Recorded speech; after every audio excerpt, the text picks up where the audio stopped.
The halfway point isn't easy to find on a long trip, but here's the most accurate way to do it. This feature isn't available in the Google Maps mobile app, so you'll need to use a desktop browser and go to maps.google.com. Search for your destination in the Google Maps search bar. Once the destination appears, click Directions. Enter your starting location or the address where your trip begins. Press Enter to load the best route on the map. The dark blue route is the one Google recommends. As you can see, this route is 127 miles long. To calculate the halfway point, divide the total distance by 2. In this example, the halfway distance is 63.5 miles. Now, move your cursor along the blue route, starting from the beginning until the distance indicator shows 63.5 miles.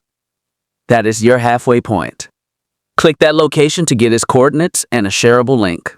You can use it to find a gas station, restaurant, hotel, or rest stop nearby and better plan your trip. That's it. If you have any questions, leave a comment below. If you found this video helpful, please give it a thumbs up and subscribe for more helpful videos.